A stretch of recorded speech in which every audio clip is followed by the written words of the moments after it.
Hey, everybody. Welcome to yet another Minnesota Vikings postgame show in which we will talk about a game that ended by one score that was kind of crazy, had a lot going on, and a lot to discuss. Matthew Coller, along with Dane Mizutani here inside the Minnesota Vikings press box at US Bank Stadium. Also a little Christmas cheer added for us here on the live stream by our editor, Jonathan Harrison. So I appreciate that. And well, I guess you're going to need that cheer after this loss, which does not eliminate the Minnesota Vikings from the playoffs, but it does take a roundhouse kick to the face of their playoff chances because the Seattle Seahawks won in the final moments, as did the Green Bay Packers, who will show up here next week. So this game, it was a crazy one. Is it even like just cliche at this point to say the Vikings played a crazy? I should say they played a normal one because it was crazy. And it starts out where I'm thinking, Dane, the Detroit Lions are going to win by 30 because they cruise down the field so easily in the first drive. But then we realize Kevin O'Connell may have heard everybody talking about his play calling, and he decided to get in his bag and do everything he could to dial up wide receivers getting open. And man, did he do that throughout this game. And that's why this one's going to be a little weird to talk about, because the Vikings had so many open wide receivers, so many opportunities deep down the field, and hit on a lot of them that they should have put up like 450 yards. They should have won the game. There's an open wide receiver, Justin Jefferson, that if Nick Mullens leads him forward, he catches it. He goes into the end zone. The Vikings, no doubt, make the extra point. And then we go, what a crazy comeback. And instead, Nick Mullens throws his fourth interception. And then after the game tells us that he's a great quarterback, which was a little odd. But I think with Nick Mullens, what we see is a guy who knows where to throw the football and can't throw it there. And it makes you think about the future more than it makes you think about Nick Mullens presently. It makes you think that if you are a quarterback, let's say a rookie quarterback next year, who knows where to throw the football, and you do it, and it's there, that this team could have an incredible passing offense. But alas, with Nick Mullens, they cannot, because he can't get the ball there, because he's a backup quarterback who has no arm. So I came away from this game going, well, that was quite the entertainment for a couple hours, and I don't know what else I'm supposed to say about it. I mean, I really think that this wide receiving group and these play calls, this scheme, can be super, super successful, but the quarterback you have operating it, either when it's Dobbs, he couldn't do it, or when it's Mullens, he can do it. Can we just combine them? Like, you just couldn't make the throws. And I did get to a point today where I thought maybe it's a better idea to play Jaren Hall. So, Dane, why don't you give me your big takeaway? Because that's mine. Mine is, wow, if somebody could just throw the football to the open receivers, this would have been great. Yeah, my takeaway is spinning off of that, because it really just rests on Nick Mullens again. And just how evident it is that this guy is a backup quarterback that feels like he should be a starter in the way he plays the position. He's throwing the ball all over the place, making throws with the confidence of a player who thinks he has the arm talent of a starting quarterback, of an elite quarterback, but it turns out he doesn't. And the biggest problem with Nick Mullens is that he continues to throw those passes thinking he has the talent of a starting quarterback, and he doesn't. You can go through every single interception today. I wouldn't even say they're necessarily bad decisions as much as they are just he can't get the ball to where he wants it to go. And he told us after the game that he, like you said, he thinks he's a good quarterback in the league and he needs to take the next step. The next step would just be having more talent in that arm. And it was never more evident than late in the game. Because like you said, of course they were playing a one-score game again. Of course they had a chance to win the game in the final minute. But right before that drive started, me and Coller were talking, and we said either they're going to win or he's going to throw a pick. And there's no in between. They're not going 3 and out. They're not turning the ball over on downs. It's not going to be a fumble like a lot of games this year. It's either touchdown Nick Mullens or interception Nick Mullens. And it was nearly touchdown Nick Mullens. It should have been touchdown Nick Mullens. But that's why this is my big takeaway from the game, is because this is who Nick Mullens is. I actually don't know if Jaren Hall could function in the offense as well as Nick Mullens did today, in the sense that he threw for 400 yards. He threw the ball downfield. I don't know if Jaren Hall would take those chances, would be willing to do the things that Nick Mullens did. That's not an argument against not playing Hall next week. I think if you want to do that, that's totally fine. But they did put up 400 yards of passing offense today, with the last throw being one that absolutely should have been a touchdown, but was not because of how Nick Mullens lacks certain talent in that right arm of his. You go back and watch that replay of Justin Jefferson running wide open. He could have taken it up to the pylon. He could have ran across the goal line. He could have even sat there, which is what Nick Mullens made him do. Right at the goal line, Nick Mullens said after the game that he knew in that moment he could either put it on JJ right at the goal line or he could lead him upfield. And he decided to put it on JJ right at the goal line because he thinks he has the arm talent to do it. He does not. That ball floats. Detroit safety comes in, swoops in, intercepts, and the Lions are kings of the North. Another thing to note, the Vikings are no longer division title holders. They're no longer defending champs. And now they need to win out and get some help to make the playoffs. I think after last week's game, a lot of people became resigned, as I think you and I both did, to the idea that this team can't really go anywhere with a quarterback who's going to throw interceptions all the time. And you would have thought that maybe after throwing, was it 3 last week, or two, but they were really bad. 2 bad ones. Yeah. And then, 4. So averaging 3 interceptions, but you would have thought maybe Kevin O'Connell would dial it down and try to rein him in. But, I don't know that you can. I also don't know that you can rein in this offense. This offense is designed for a gunslinging ass quarterback. It's Matt Stafford's offense from Los Angeles. And if Matt Stafford's the quarterback today, they win by 20 points. There's so many throws that are out there to be had that if a guy just has a stronger arm, like you talk about putting it on him, there was enough space and room that if Matthew Stafford throws the football, it's on him and it's to the 5-yard line. Or I'm watching Josh Allen throw, even when Josh Allen throws a swing pass, it almost goes through the player's body because he throws it so hard. And then we watch Nick Mullens. It's like watching Greg Maddux, except for without the control. That's the reality of who backup quarterbacks are. And if you remember, that stat was bouncing around that Mullens had the most yards ever through 8 starts or something. And it was the other guys were Dan Marino and Patrick Mahomes. What? Now I get it. You throw a bunch of interceptions and then you have to come back from way behind. And yet he is good enough at knowing where to throw the football and has enough talent to get it up in the air to his receivers that if the opposing defense is playing back, then they can catch the ball and get a bunch of yards and give you a chance to win this game. So I guess in a way, since I had already decided after last week, I don't think you can really go anywhere with this team. It made today's game, and the takeaway I wanted to have was, I don't know what you're supposed to criticize. This was kind of a fun, entertaining game. And that's all you could really ask for at this point. You're on your 4th quarterback already. You could go to Jaren Hall if you want to. Now I think they'll wait one more week while they're still in it. They could absolutely beat Green Bay after the Carolina Panthers just put up 30 points on Green Bay and had a chance to win that game. So you're not completely out of it. You might as well just ride the roller coaster. But the thing is, with Nick Mullens, the roller coaster has a rocket strapped to it and you could shoot up or down at any time. When he comes out at the end of the first half and just starts gunning it to Jefferson, we're like, okay. I thought the game was over at 17-7. And then he leads this crazy drive where it's all Jefferson. He just makes 3 unbelievable plays, including an incredible catch in the end zone. And so the takeaways for me are more like, hey, remember when we talk about paying Justin Jefferson, you're going to want to do that this offseason. And whoever the next quarterback is, this is what you get. This is what you get. You get a guy where you just throw a little pop fly on 3rd and 27, and he's like, excuse me, I will go get this. And just climbs a ladder like he's Anthony Edwards and goes up there and catches the ball over 2 Detroit Lions. That is incredible. But I will say, so on the offensive side, we could talk about that more.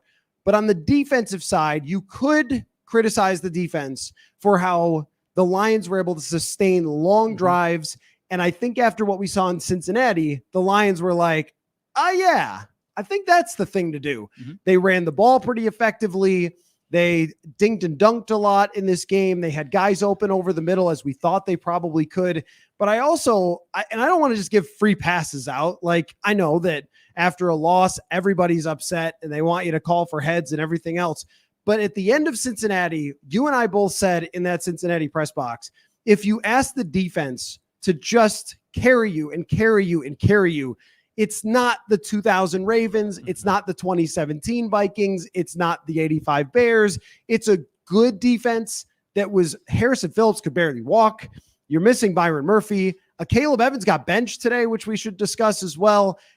This was this defense actually does have a ways to go before we're going to consider them to be actually elite, because this is what they look like against the top-notch offense. So I think the fact that they had a chance at the end of the game was pretty remarkable based on what they were dealing with going uphill with their quarterback throwing interceptions, with their defense struggling. But in a way, a bounce-back game for Kevin O'Connell, if you will. Like, I don't know. Like, that's kind of how I'm feeling. Yeah, with the defense, like, it's not really a condemnation of Brian Flores that they gave up 30 points today. I think it really just like the rhetoric surrounding Flores kind of did that thing, which tends to happen in sports sometimes. A guy becomes so underrated that we start talking about how underrated he is or how good he is, that he becomes a little overrated, and then like somewhere it probably exists somewhere in the middle. I'm not saying Brian Flores is overrated. I'm saying what the defense was doing for a month and a half against kind of mid-level quarterbacks, some bad quarterbacks. We probably overrated like the entire operation and how they were going to function and just be able to shut down elite offenses. We saw it last week. Cincinnati, just debacle of a game yesterday against Pittsburgh. Looks what happens when a backup quarterback has to play for too long with Jake Browning. But they do have weapons, and we saw that last week, like the talent deficiency with the Vikings defense and an elite offense on the other end. They're going to lose that matchup over the course of a 60-minute football game. That's what happened today. I don't necessarily think it's Brian Flores just getting the, crap beat out of him, by the offensive coordinator, Ben Johnson, on the other end. I just think that there's limitations with the certain players you have. They didn't really generate much of a pass rush. They blitzed Goff, but it got picked up. He got the ball out quick in time. To your point, it was very Cincinnati last week, very Justin Herbert week 3, where if they're going to send a blitz, he's going to throw it to Amon-Ra St. Brown, or he's going to throw it to Jahmyr Gibbs leaking out of the backfield. He's going to throw it to Sam Laporta. And that's what Goff did. He kind of just dinked and dunked at times. He did take shots downfield. But the defense, this was kind of another sobering reminder that they still have a little bit of ways to go. I don't know if this final stretch is going to impact whether or not Brian Flores is a head coaching candidate, yes or no. I don't know if he's going to get a job, yes or no. He might be the defensive coordinator here next year. It's something to build off of, certainly, this whole season collectively. But games like this are reminders of there is still an ascension that needs to take place with this defense. And I think we saw it, a preview of it last week. We definitely saw it today. Credit the defense, I guess, for getting a stop when they needed to get the Vikings the ball back with a chance to go win the game. But I think this was just kind of a continued coming back down to earth for this defense, which at the beginning of the year, we thought was going to stink. And they don't stink, but they're not elite. No, that's for sure. And they're especially not elite with Byron Murphy out. And Correct. Also then DJ Wanham, they lose late in the game. And he's been really key for them. There's been no word about Marcus Davenport coming back. So now you're down to basically Patrick Jones. And I'm not really sure who's after that. Yeah. Right off the top of my head on the depth chart. I think it's probably Andre Carter, but you're probably not playing him in situational downs late in the game, so they might have to. Yeah, where they're at next week against the Green Bay Packers, who their offense has really come alive over the last 6 weeks or so. So that's not an easy task. And it does come down to a lot of times when you play good teams, there is only so much you can scheme. And the Packers have seen this scheme once already. Like, that's sort of pushing it forward. But that's how I felt today, where Amon-Ra St. Brown is a really good wide receiver. Jahmyr Gibbs, you could see why they took him in the first round, because even though he had a fumble today, he was lightning for most of the day. There's that 4th and 2 where he completely jukes a Caleb Evans out of his shoes. And then Caleb Evans got hit again with something similar from Amon-Ra St. Brown, which is why probably he got benched. But you've seen the weaknesses, right? Like Evans gets mossed last week. Mekhi Blackman got banged up today. At one point, they're playing Jalen Williams, and people are asking, who's Jalen Williams? Jalen Williams has been on the team since training camp. He had a good night practice. If we remember, like that night practice becomes very memorable sometimes. But that's who they're down to now on the roster. Jordan Hicks is coming back from that injury. He had been out multiple weeks, and he played basically the whole game for somebody who is coming back from a severe, serious leg injury.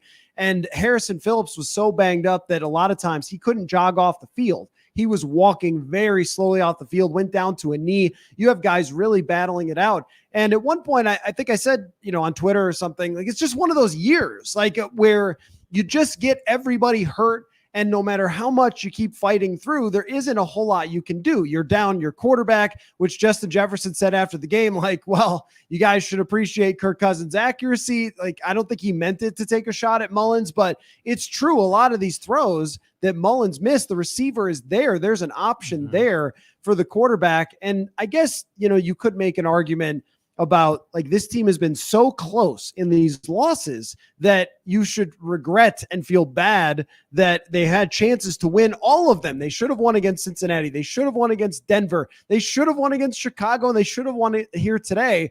But that's kind of what happens when you have to play with fire all the time, every single week. And I've gotten emails and questions about, well, is this like coaching that they can never put a team away and they always play these close games? And I think it's just quarterback. It's been quarterback with Kirk Cousins because Mullens is out there thinking he's Favre. So he's just gunning it everywhere. And he's like Nick Jameis Winston. Like if Jameis Winston had no arm, it's Nick Mullens. And that can be super fun as it was at times today. But Cousins is the opposite end of that spectrum, where he is too conservative at times and they go 3 and out and they don't get those explosive plays. So this almost felt like one of those Kirkian 2021 type of losses where you put up a ton of numbers and you don't just quite get there. So it has been one of those seasons where you can look back and you could circle, this is where it was lost. This is where it was lost. This is where it was lost. But if you're going to run out Nick Mullens, this is kind of what's going to happen. But there was a key moment in the game that I wanted to get your take on. Did you have more to react to that? No, keep going. Okay. Jared Goff drops back in the pocket and he goes to throw the football. His arm is hit. It goes dunk, dunk, dunk, dunk right into the hands of Cam Bynum, who runs it for a touchdown, but the referees immediately review it in the booth, not like a throw the flag review. And then they just say, no, we're good here. It's just an incomplete pass. Now, I saw about 5 different replays. I could not figure out why it was so clear and obvious and fast. And we've gotten to a point around the league where every game I watch, there's some review where I'm like, I don't know.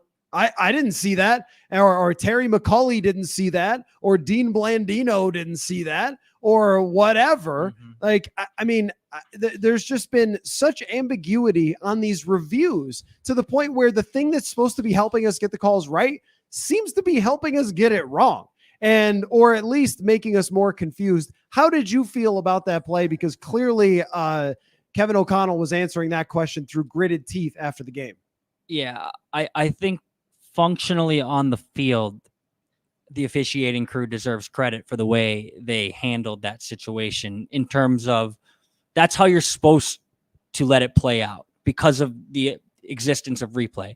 If it looks like it's close to a fumble and maybe an incomplete pass, you're taught now to not blow the whistle, let the play out, and then we'll figure it out afterwards. So they did that. Credit to them there. I think it was probably an incomplete pass. But I agree with you in the sense that it did not feel clear and obvious. So if functionally on the field, you're calling that a fumble, then I need to see like obvious proof that when Jared Goff's hand is coming forward, that the ball had not already gotten knocked out. And when you go through every replay that they showed on the broadcast that we're watching in the press box above our heads, his arm gets hit. The ball might have wobbled there. It may be out. And it might be an open hand coming forward, in which case would be a fumble. And so I think you're onto something there when you say, like, how the hell was it so quick from the booth up top to be like, boom, incomplete. Yep. Don't even worry about it. Let's not even make Dan Campbell challenge the play, because that is normally what happens in these situations.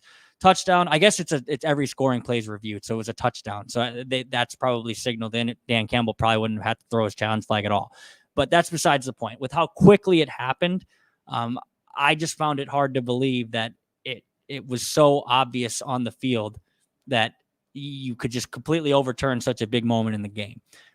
No doubt the other way around, Detroit fans would have felt like they got screwed because common sense, like watching enough football, that probably feels like an incomplete pass. But if you're going to functionally on the field by the way you're taught now as officials to let that thing go, I actually don't know, watching it back, if there was enough to overturn it. So is it why the Vikings lost the game?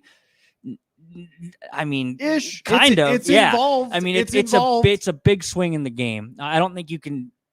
I think it would be a little bit sour grapes to say that's why we lost if you're a Vikings fan, but that changes the whole complexion of the game. Also, that same drive, they get called for a phantom roughing the passer call, which I think you can be more upset with that one, because that's 2nd and 27, I believe it is, 2nd and 26.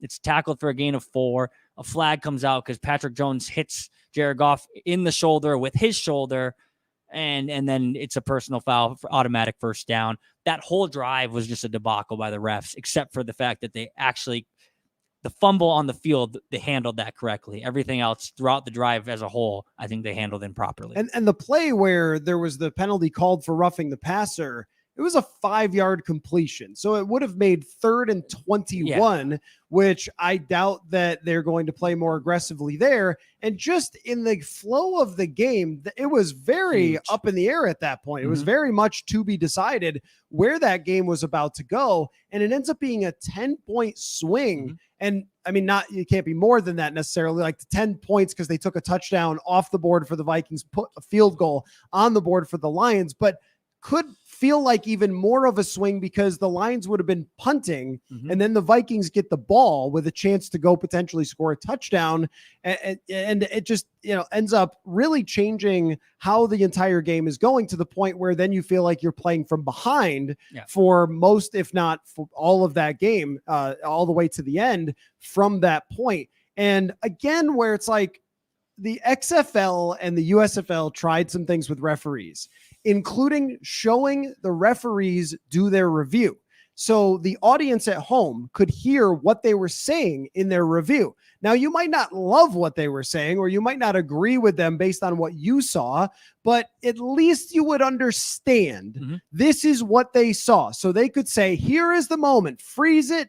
I'm looking at it. Here's the moment where Goff's arm comes far enough for this to be a pass. Okay, great. Then I at least understand, even if I think, I don't know if that's quite enough, but at least I understand what the refs. But when they just immediately signal down, it's like, no, what you just saw didn't happen. You're like, what? Okay. Like, I'm looking at this review and I just don't see anything clear and obvious. And then when you're talking about the 15-yard penalty, this is a thing. And look, I don't want this to become more reviews and more litigation over everything, but these are such huge game-changing plays, including today's, that, I mean, it doesn't just give them 15 yards, it gives them a first down. It eradicates a 3rd and 21. Like, that's a big deal. That drive is over 90% of the time. So it was a huge momentum drive, and it was a huge momentum play for Jones to get hit the way that he was, or to get hit with that penalty the way that he was. And I wish you could throw the red flag on that. I mean, I know they tried it with pass interference a few years ago. It was a total disaster, but I wish with a 15-yard penalty, you could at least throw the flag, have them look at it again, because sometimes in real time, something looks longer than it was. Like, Jones did not take a 1-2 and then bam, hit him. It was more of a like 1 and then fell into him a little bit. And then Goff, who weighs like 240 pounds, was like, wee, and then like threw himself on the ground. So you just got totally fooled on a guy throwing himself to the ground, and you end up giving the Lions a 10-point swing overall on that drive. I mean, if you're upset about that and you think the refs took the game out of the Vikings' hands here, I can't disagree with it because I felt the same way. And then I was told after the game it was the same refs from the Chiefs game.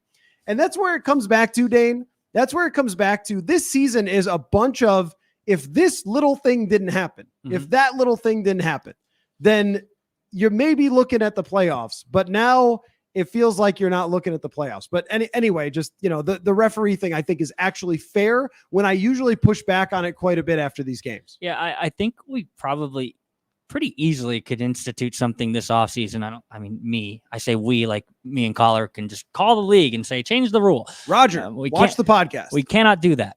But if it was so easy for them to call down to the refs on the field and say, there's actually an incomplete pass, flip that around, make them walk back to 50 yards. That was an incomplete, not a fumble.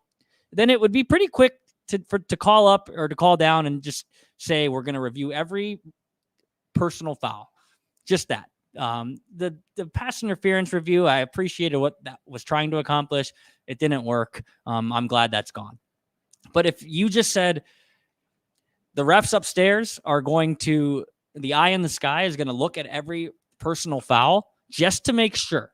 And this, most of the time, it's not going to come into play because oftentimes with personal fouls, it's like, oh yeah, he ripped his helmet off, or oh yeah, he came in late and he punched him. But if you have that ability to do it, you can just call up, yep, he punched him in the face, personal foul. That's a good call. But for situations like that, roughing the passer, personal foul, let's take a quick look. Oh wait, maybe Patrick Jones didn't run his body right into Jared Goff's head because he did not. And I think on the field, it looked like he did. I think that's probably something the league should look into. So if you're listening, Roger, look into it. All right, let's circle back away from the referees just to the overall picture of this game and what it is going to mean for the conversation going forward. So when we're talking about last week coming out of it, play calling, did the coach do the right thing, because of the QB sneak? Hey, there was no tush pushing today, so we got away with that. There are some times where I feel like this offense does not give the quarterback an option to do anything simple, and everything has to be hard. And the running game was completely abandoned. Alexander Madison sort of popped in and ran for -2, and then that was it. I don't know what the point of that was. Now, they couldn't get Ty Chandler going. Like, they weren't having any success with it. But I guess when it comes down to what we just saw, I would rather see Kevin O'Connell be like, you know what, forget it. Let's just throw bombs and let's see what happens. Then trying to get Nick Mullens to check down, throw underneath, throw quick passes, and just throw picks anyway. I don't think that you have any control over this. I think it's like, I'm trying to think of like if you ever drove a go-kart that had been like had a broken axle or something and you're just like weaving all over the place. You're trying to keep like if you say, let's try to dial Nick back and have him throw. And he was asked about this after the game. O'Connell was, let's try to dial Nick back. Let's try to get him to throw swings, screens, check downs. I think the dude just gets intercepted anyway as shorter passes getting picked off. And instead it's like, okay, well, he can get it to the right place down the field. So we might as well just have him take a shot downfield and hope that we catch the wind of variance sweeping through US Bank Stadium and maybe win a game because of it. But if he throws 4 picks, he throws 4 picks. You know who that feels like? Who I think Kevin O'Connell is Bruce Arians. It's like the same sort of deal where it's like if Carson Palmer is the quarterback of this team, it's insane. He's like throwing for 5,000 yards, 45 touchdowns would be nuts, right? Mm-hmm. But anything that's not no risk it, no biscuit down the field is just, it doesn't work for them. So I would prefer just having Jameis Mullens take his shots and see if they could make something happen here today against an offense that's clearly very good and was going to score.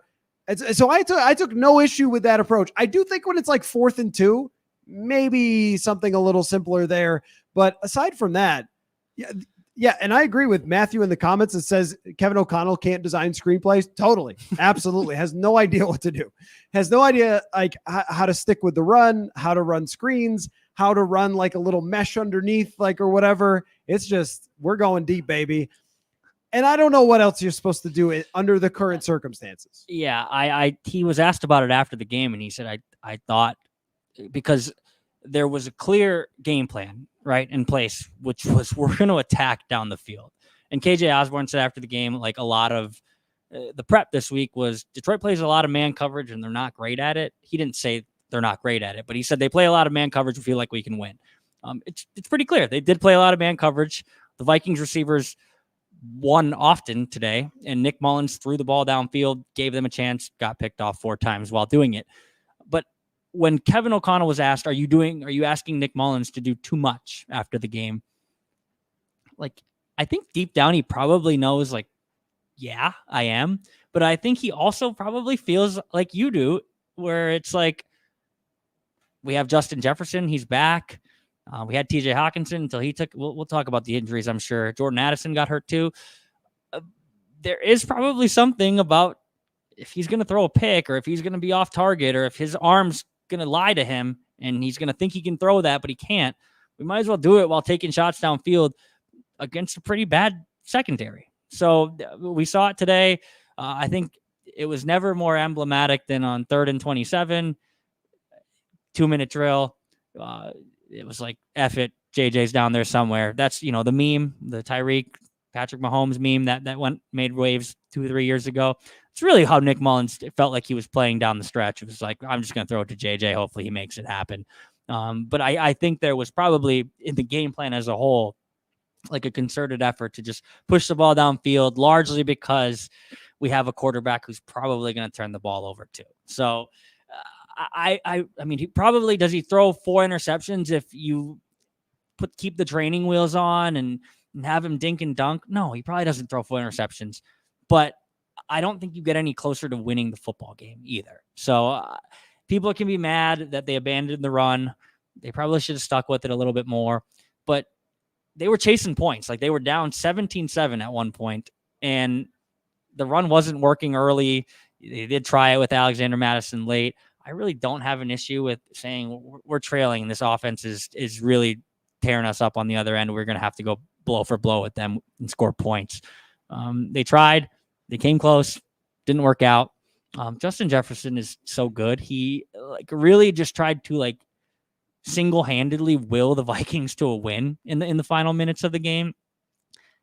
Before he caught the ball, like the Buffalo catch from last year on 3rd and 27, where tonight he just goes up and he skies over 2 guys. He somehow catches it, and the ball doesn't even remotely come close to touching the ground.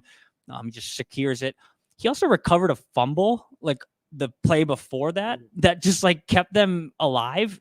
The ball is squirting all over the place, and JJ just dives in like Superman from out of nowhere, recovers the ball, gives it back to the ref, lines up, runs over to the other side of the field, lines up, and then hauls one in like he had descended down from heaven to do it. So he is really, really good. And that goes back to your point earlier of whether it's Kirk Cousins as the quarterback next year, or a rookie, or a Baker Mayfield level bridge stopgap. They have a guy who missed 2 months, had to go to the hospital because his internal organs were all screwed up in Las Vegas, came back last week, had 84 yards receiving, got his legs under him, and then exploded for 141 today. So your offense is going to be good moving forward. I do think that there's just something when you have a guy, you're on your 4th quarterback, when you have a guy like Nick Mullens, you're probably going to be limited in some of the things you could do. Yeah, just to address the comments section, which is always interesting after these games. One thing is Jeff was asking why we're saying that it's okay that they were pushing the ball down the field despite Nick Mullens not having a good arm. How many 20-plus plays did they have today? I mean, 6, 7. I mean, they were able to create a ton of explosive plays. Mm-hmm. And the trade-off, no matter who it is, this has always been like a downfield. Hey, how about Matthew Stafford when they win the Super Bowl? He threw 20 picks that year, whatever. I think he was the league leader in interceptions. It's always going to be a thing. Kirk Cousins threw a lot of interceptions last year. That is the trade-off. If you throw short all the time, then I think Nick Mullens still does have interceptions and miscues and inaccurate passes, but you don't get the upside of the big plays. And you're saying it doesn't matter if you throw 4 interceptions. They are driving to potentially win the game. And I know it ends on an interception, so that's what you're going to say. But the point is, if you look at what they've done the last 2 weeks offensively and how many points they've put up, and how they have put up 48 points in the last 2 weeks with a quarterback who hadn't played since 2021 and has been cut by like 5 teams. And that's what you're working with here. And yet he's still able to operate it enough where you could create these explosive plays and give yourself a chance to have one more drive or one more stop along the way, which they didn't get because the defense struggled. And I don't know what else you want. Like, I really don't. From when we were talking about a backup quarterback like this, if you throw a bunch of checkdowns and run the ball, you score 12 points and lose. What do you want? I had a good time today, I guess. Like, I don't know. You can't freaking win with these guys, okay? You can't win with these guys. It's just not possible, all right? Now, I've seen people saying they should have got Joe Flacco. Maybe they should have got Joe Flacco. Last year, Joe Flacco was 1-3 with a 70 quarterback rating or something. So I don't know. I guess you should fire everybody because they didn't get Joe Flacco or whatever. Every week, every loss, it's like, we should just fire people. Why isn't anyone fired? It's like, I don't know, because this thing actually looks like if it gets the right quarterback, it's going to be really, really good. But unfortunately, your starting quarterback's Achilles tore, and that's what happened. Like, that's the whole explanation for the season. And we come in here after each week, after a lot of these close games and everything else, and it's hard to just keep saying the reason you're in the position you're in is because your quarterback tore his Achilles. But that's really the fact of the matter. So you can try to throw it far, you could try to throw it short, you could try to hand it off, you could try to do whatever. You could have what's his name? Newt Rockney, the Notre Dame guy from like the 20s, run your offense, or run what Navy was running the other day or whatever. Whatever you want. It's not going to work. It's not going to be like great. So I think at least this gives them a chance to catch lightning in a bottle from time to time, create a bunch of deep plays, and potentially pull off some upsets the rest of the way. But we have to talk about that. If they lose these next 2 games, there is no question it is better for them. It just is. At this point, we have now reached the point where the playoffs are not in very good shape because the Seahawks and Packers won. And you can be in that top 10 type of range if you lose the next 2 games. They're not going to try to lose the next 2 games. They're not going to pull Justin Jefferson or something that would make him really unexcited to sign a contract extension. But we've really completed the full 2020 cycle of you're 0-3. Oh, maybe. And then no, not really. That's why no 0-3 teams ever make the playoffs, because even if you get on a little run, you can't sustain it. And that's where you end up being. So it will be better for them if they lose the next 2 games. You could absolutely see them winning the next 2 games because they have enough offensive talent. What do you think happens, Dane? I think they're going to win on New Year's Eve against the Packers, and then I think they're going to lose in the season finale at Detroit, because even if the Lions are locked in, I really don't see Dan Campbell as someone who's just going to rest everyone and just let them get rolled at home. But it is nice that we can really start to have a conversation about like losing games without feeling like, oh, well, yeah, would it be better if they lost 8 straight games to close the year? And when we're talking after week 11, like, yeah, it probably would have been. But they didn't, and it was just 2 months from now. But now we're 2 weeks left in the year. And we can actually say, like, if they lose to Green Bay next week, their playoff hopes are over. Definitely. I think their percentage chance would go from, I think right now they're probably sitting at 30-ish. And I think if they lose next week, it would go down to like 2. If they lose next week, then they absolutely should lose in Detroit, because you should start thinking about draft positioning now. And if, every weekend you want to cheer for the Vikings to win because you're a fan of the Vikings, I'm not going to blame you and say, like, you're dumb. You should be cheering for losses. But there's no doubt about it now that finally we've reached a point where we can all be honest and say, if the Vikings finish 7-10, 7-10, 7-10, it would be 100,000 million% better for them. Will they do that? I don't think so, because I did not see it today because I was watching this crazy, entertaining, wild, crazy game. But Joe Barry, defensive coordinator for the Packers, allowed Bryce Young to hang 30 on them. And Bryce Young led the Panthers, who are going to get the number 1 pick for the Bears, running away. Let him drive downfield late and have an opportunity to kick a field goal to send it to overtime. I think Kevin O'Connell, and if it's Nick Mullens, it's probably going to be Nick Mullens. I know people want Jaren Hall to start. It's going to be Nick Mullens. I think they're going to be able to put up points on Green Bay.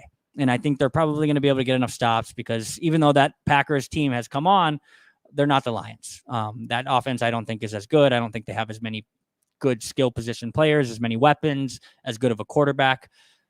So, I think the Vikings are going to beat the Packers on New Year's Eve, and then I think they will lose to the Lions. I think you'll finish 8-9, which is literally when we first started talking about this, week 1, 2, 3, when it was 0-3, or week 5 when it was 1-4. We all said the worst thing they can do is get hot and be right around 500 and narrowly miss the playoffs. But it sure looks like that's where it's headed. I agree that next week they could win. I also think that the way that these recent offenses have performed against this defense and not having DJ Wanham, potentially not having Byron Murphy, the way that the secondary is played, the pass rush, they haven't stopped the run. Aaron Jones is back now. He's playing pretty well, or at least they didn't stop the run really effectively today. And I think that that's just like your defense getting worn down. They had how many more plays were run by Detroit than the Vikings? It was like 25 more plays or something. They are going to be extremely worn down after this game and banged up and not having DJ Wanham. Could they put up a bunch of points against Pittsburgh? Yes. Or I'm sorry, against Green Bay and the Packers? Yes. But also, could Nick Mullens throw 4 more interceptions? That answer is also yes. And the Packers did create some pressure against Kirk Cousins the last time that they played. And if they create that against Nick Mullens, it's also very clear that he cannot play under pressure at all. There's no mobility. He makes really bad decisions. He almost did it again where he was falling to the ground and threw the ball, except for this time he was just barely down. So once again, his butt came into play in the game and it was just barely down, but he tried again. I mean, the fumble, like Aiden Hutchinson just has to fall on it. The game is over at that point. I mean, there were other tries to turn the ball over. There was the one on the first drive to Brian Branch where he just floats it over Josh Oliver and Brian Branch and hits him right in the bread basket. And then, he doesn't intercept that ball, but that was another. I mean, there were probably 7 turnover worthy plays in this game from Nick Mullens. So even a Joe Barry defense, if he's going to do that, is got a pretty good chance to beat the Vikings. I think this team has been beaten so far down. Can they win another game? Probably yes. Is it better that they don't? Absolutely yes. Now, of course, a lot of people are saying play Jaren Hall. Now, this was a funny ride for me yesterday. Oh, I wanted to address the one comment from Skol City Blues that said Pittsburgh's victory yesterday proved what a head coach is hired to do, and that's to motivate his team and not concern himself with play calling. Well, that doesn't make sense because Pittsburgh's coach is a defensive coach, not Kevin O'Connell, who was hired here for offense. But anyway, true head coach benches Mullens after the first half. I mean, Mullens came back in the second half and gave them a chance to win the game, and they're 1 drive away. So I don't know about that. But more than anything, Pittsburgh is a great example because I have been watching Pittsburgh's media call for Mike Tomlin's head all year long. They do the same crap you guys do. I hope you know how ununique that is to lose a game and then freak out and say, fire the coach. So I've been watching them with Mike Tomlin. Like, fire Tomlin. He doesn't know what he's doing. He's a complete fool. He's totally lost it. And it's weird how it correlates with Mitch Trubisky playing. And guess what? They try to throw a bunch of short passes with Mitch Trubisky and it doesn't work. And then they bring in Mason Rudolph and a wide receiver makes an amazing play. And all of a sudden, Mike Tomlin looks like a genius again. This wild ride is happening all over the league, friends. That's how it goes. So, no, we're not talking about whether Kevin O'Connell is a true head coach or not. I thought today was more a testament of what the offense can do than anything else. The big takeaway is that they are showing how much they can do with these receivers if they have the correct quarterback playing. Oh, now here's one I usually don't get. If Coller is justifying everything the Vikings do, can I get that from the team PR department? That's a new one. Usually not my reputation. So anyway, what were we talking about before that? I lost my train of thought with the comment section, but it's Christmas Eve. So you guys are really aggressive for Christmas Eve. I guess I shouldn't be surprised.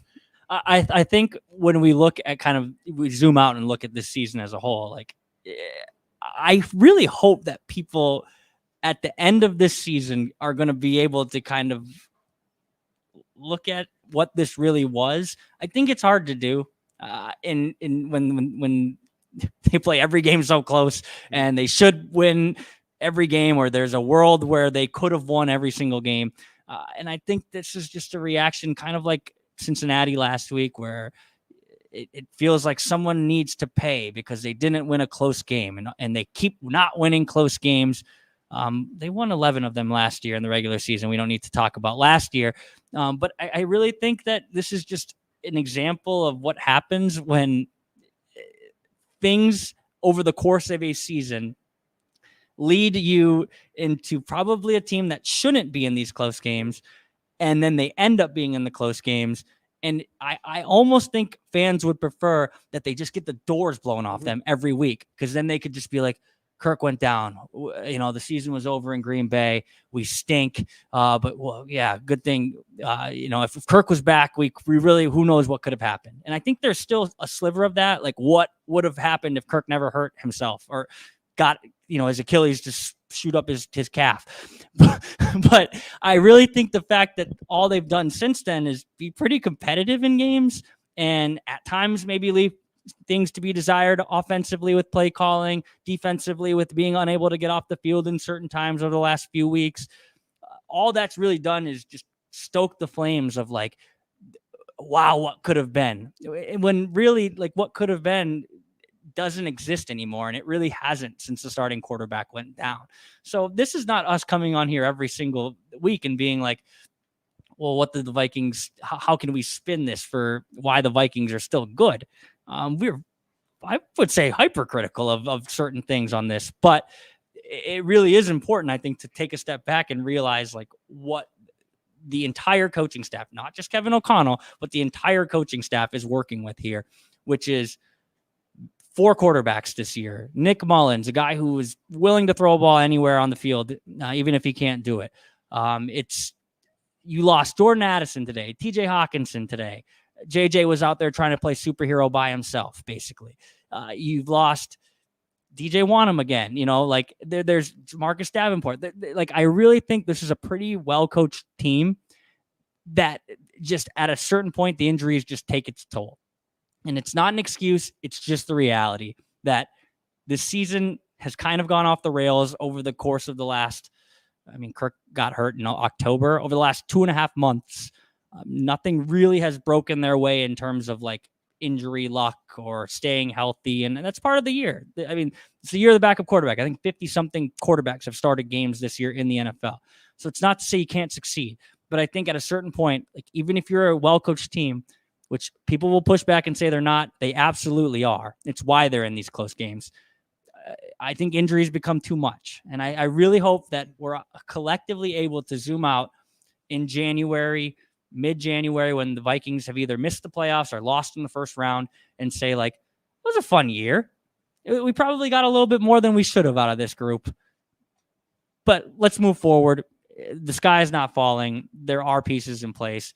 We don't need to fire everyone. Yeah, I think and when we've reached the point of talking about Joe Flacco, tush pushes, screen passes, like it just sort of shows you how we're forced into this spot that we're looking for explanations that aren't really the reason.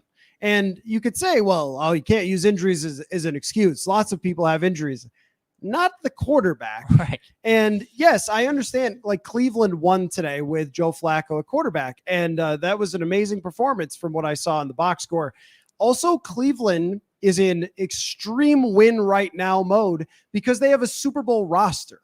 The thing is about the Vikings is that they have a decent roster that's overturning, and it's in the middle of rebuilding, and it has things on offense that can make you competitive and a defensive coordinator that can make you competitive, but it does not have the beasts of the Cleveland Browns that can make you into a great team, even if you have to bring in a Joe Flacco. And they were honestly winning when Deshaun Watson wasn't even playing well, where that's two very different situations. And by the way, the Vikings are a couple plays away from being right there in that position to make the playoffs. So it's very hard for me to come on here after a loss like this and say, I don't know, man, you just need to get rid of everybody, because we've been in a position not that long ago where they did need to get rid of everybody. And it does not look like this. Yeah. It really, when at the end of Mike Zimmer, it was a tire fire throughout this organization. They looked like they had nowhere to go, no direction,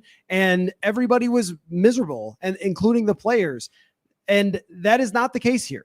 The case here is this team has fought themselves back from an 0-3 start and losing its quarterback to have been within a Alexander Madison fumble, an interception at the end of a game for Nick Mullens here, a Justin Fields game-winning drive, which who would have seen that, from being right there in the playoffs right now. And they've just let a few games slip away from them. That makes me not want to sit here and say, get rid of the GM, get rid of the coach, get rid of whatever. I mean, I see this all over Vikings Twitter, the comment sections. Like, what about this would say you need to get rid of people? Like, nothing. Absolutely nothing. So I guess over the last 2 weeks, it's kind of worn me down to the point where I just want to be like, I don't get it, folks. I don't get it. Like when you watch a backup quarterback come in and throw for 400 yards, and if he had just a little bit more accuracy, they're winning this football game, and go, I don't know, fire people. Like, do we have other ways we could talk about football, or is that the only way?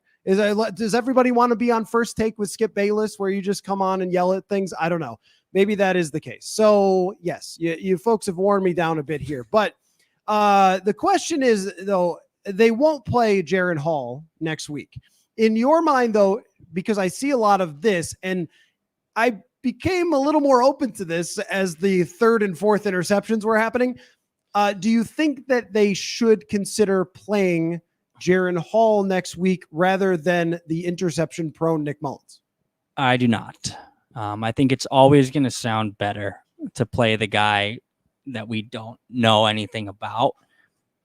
I think right now, the team, the locker room, the players, the coaching staff feels like they can win 2 games. And if they win 2 games, they can make the playoffs. They still feel like their season is very much intact, and they say it all the time. It's saying that everything they want to accomplish is still in front of them. I think it's a lot to put on a rookie to say, like, you're up, buddy. Win us these 2 games. We got to win both of them to make the playoffs, and you're up. I know that first drive, second drive of your career went really good until it went really bad. We're going to need you to win both of these games now. It's just I get wanting to play him, but it's kind of illogical in my opinion, like to throw this kid into this fire right now. Maybe like I think people are hoping that he's Brock Purdy and he's going to come in and show you flashes of being great, but we know, and the coaching staff, I feel like, has really alluded to this in so many words, so many times. I think the game's still pretty big for Jaren Hall, and I think it's fast for Jaren Hall still. And just because one guy looks bad does not automatically mean someone else is going to look good. Actually, we just did this a month ago when everyone was like, bench Josh Dobbs, play Nick Mullens. It's Nick Mullens time. Well, now you want to bench Nick Mullens, play Jaren Hall. It's Jaren Hall time. I get it. It's the backup quarterback syndrome. But I think if you are a fan who wants to win 2 games and make the playoffs, then Nick Mullens is probably your best bet at doing that. If they lose next week, go ahead, play Jaren Hall in Detroit. See what you have and give him some live reps and hope he doesn't get hurt again. But if you are serious about still trying to chase down the mythical idea of getting to the playoffs, which now you need some help to do it, I still think even though he turns the ball over and gives it away like it's candy on Halloween, like it's probably better if Nick Mullens is the guy. You really could have gone with gives it away like Santa Claus on Christmas Eve. How in the world did you go Halloween? I like candy right there. I did watch Nightmare Before Christmas last night. Great movie, if you've seen it. So there's another part of me that said, like, I agree with everything you said, that the logic of the team will be, hey, we can still make the playoffs with 2 wins potentially if we get a couple things that go right. If Nick Mullens plays like this, even throws 1 fewer interception, you win the game. But there's if it's me and nobody's feelings are involved, so not the coaches, not the players, not the owners, whatever, it's more logical to play Jaren Hall to just get an idea of where he stands, because he could be your backup for next year, or maybe more than that. I don't know, like maybe in some whatever universe, but it always makes sense to get some reps for an inexperienced quarterback when your season is over. So I think if the Vikings lose to the Packers and whatever else falls whatever way, and they are eliminated from the playoffs when they go to Detroit, then we will see Jaren Hall play against Detroit, and that would make a lot of sense. Mm-hmm. I personally would just play him next week, because I think that in Cincinnati, it ended. Like any dream that they were making the playoffs pretty much ended right there. I didn't have a ton of confidence that they would beat Detroit, because Detroit is even better than Cincinnati, has their starting quarterback. And man, if they didn't really bungle that last drive and just got like 1 more first down, the game is over. So yeah, I mean, I don't like their chances still. That I haven't seen any of the charts yet of what their percentages are right now, but it can't be good. Mm-hmm. It's got to be down to maybe 1-4 at best. And that's if they win both games, and the percentages of that are not high. So I would probably, if it's the video game world and nobody's thoughts matter, but you can't, if you're Kevin O'Connell, just be like, okay, well, we're just going to try something else, and have all the veteran players be like, okay, what now we're going to another guy? Like, you just seem kind of reckless at that point. And when it comes to this is the funny thing right here, is like, no matter what we say, is that people are going to call us like Kevin O'Connell homers, or find some criticism for O'Connell's game plan or whatever else. So I think it's probably time to just wrap up the show, because unfortunately you're going to have to wait a while to figure out what this whole thing is going to be under Kevin O'Connell, because Kirk Cousins' Achilles robbed that for you. And I'm sorry that happened, but I thought that today they couldn't have given it much better of a shot than throwing the ball all over the place and seeing if you could out-Lions the Lions or whatever. And they end up throwing 4 picks. So it is what it is. And we are now looking at a very, very difficult spot. But, you know, I don't think they'll start Jaren Hall. And I also am not confident they'll beat the Packers next week. And then we go from there. So little bit messy in the comment section for the second straight week. We'll try to work on that next week, when you all will be at New Year's Eve mode at almost midnight when we do the show. That could be a really fun time. So thanks everybody for watching / listening. And I wish it went different for you. That's all I could say. I wish that Kirk Cousins' Achilles held up, because then it would have been a very difficult season, or a different season, as opposed to a difficult season. So thanks everybody. And we will definitely catch you next time.